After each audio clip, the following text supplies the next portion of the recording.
Yo, Schlawgs. In today's video, I'm just going to be talking about how I finished all the story. Now, not technically all the story.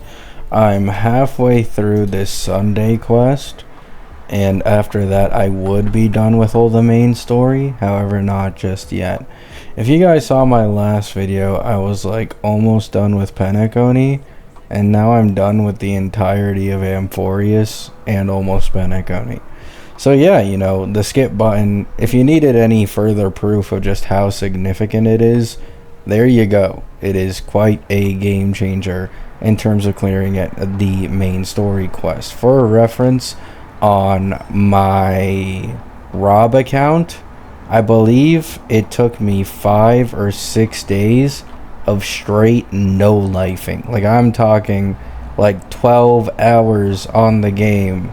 Like, it was unhealthy, right? It was straight up just unhealthy. However, I did it because I was curious. This is easily like 2 to 3 times as fast, if not faster, right? So there you go. The ult account has now finished basically the entirety of the main story quest.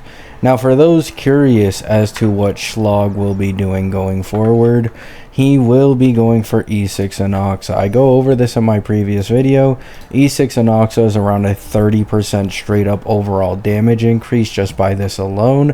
And then his 2 traces will always be active, meaning he will always have 50% team-wide damage bonus boost, and he will have his 140% crit damage trace, both active no matter what. So this E6 is actually pretty high value, right?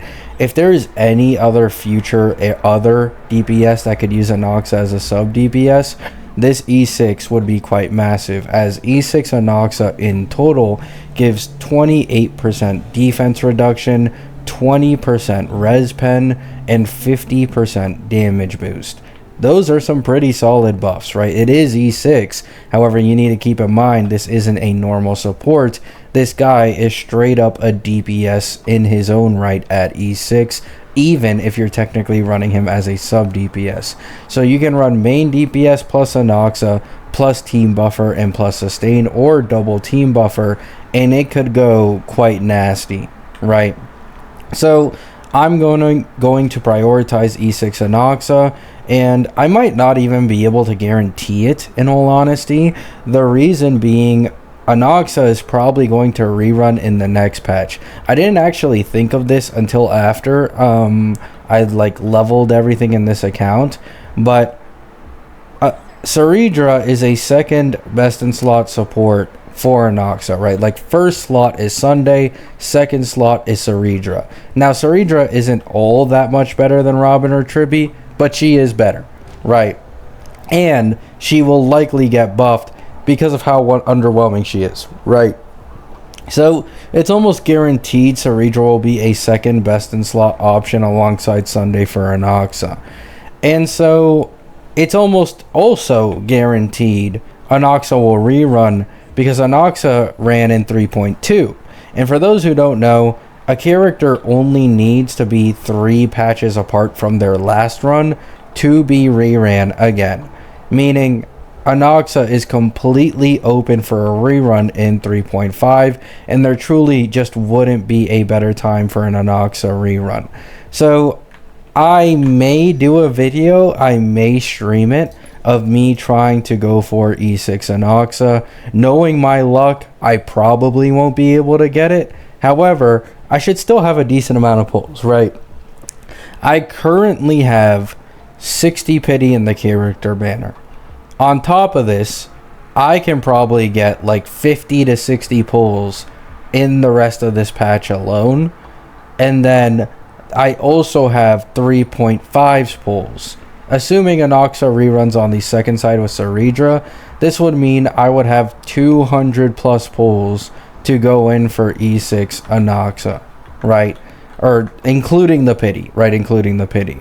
So that is actually a pretty solid number and a pretty good chance. However, I have to win at least one of the 50-50s. I'm not on a guarantee right now, and I did just win a 50-50 recently for Sunday for Anaxa. So we'll, of course, end up having to see where this goes. As for the future of this account, I think I'm just going to run Archer as the second DPS. You guys will realize quite quickly I don't really have any of Archer supports. However, this account will not be targeted towards trying to clear endgame content as possible. If that were the case, then I'd actually go for E1 Archer plus Tribby, and I dump all my pulls on this first side. But I'm not going to do that, right? So I am going 100% E6 Anaxa. After this, I think I'm going to go Cyrene. You will probably be able to quickly realize I can't afford Ceridra if I go for E6 Anaxa. So I will probably invest into Cyrene, as I am confident she'll basically be just better RMC, team-wide buffs, and she'll have action advance possibly with like better true damage buffs and all that. So if she truly does do all that like I think she might do, then she would be an incredibly high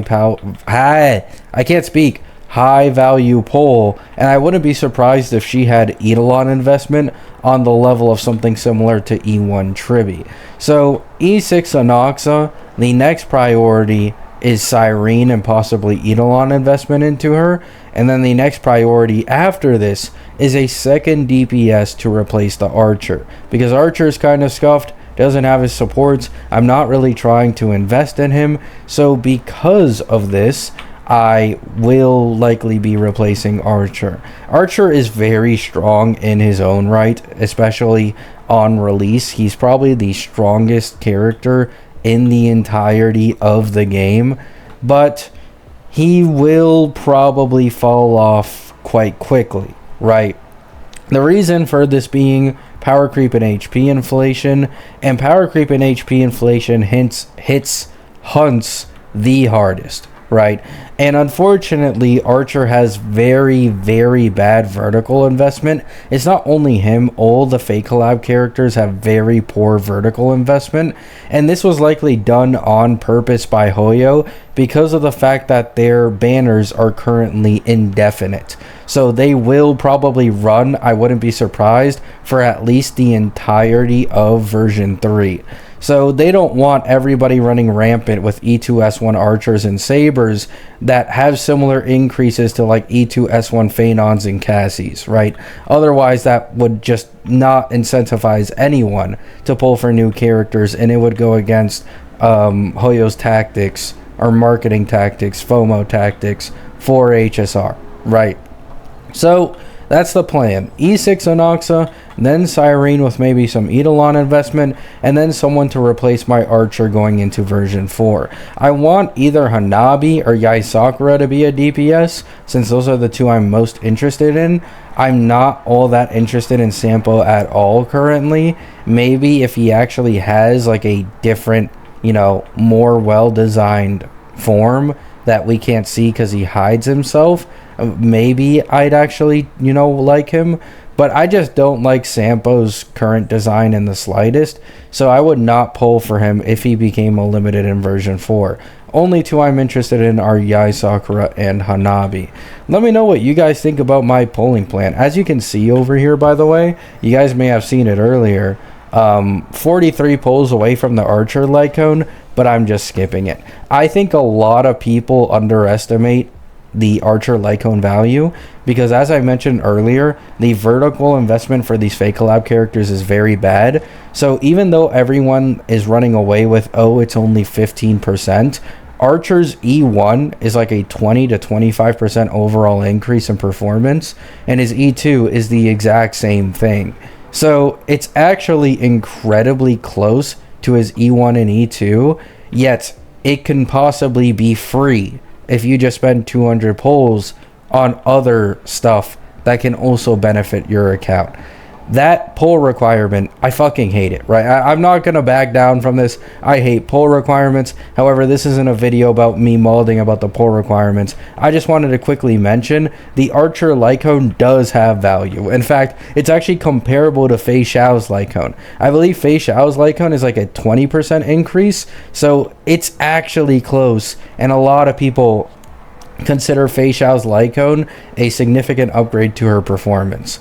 So do keep that in mind. that Archer's Lycone is actually a lot more solid than people are saying, especially when you have to consider that's 15% more damage for the strongest DPS in the game currently. So that's all I wanted to say. Those are my pulling plans. That's why I'm skipping Archer's Lycone. And yeah, let me know what you guys think about it. Let me know who you guys may be saving for. And love you all. Hope you have a great day. Hope you have a great night. Peace out.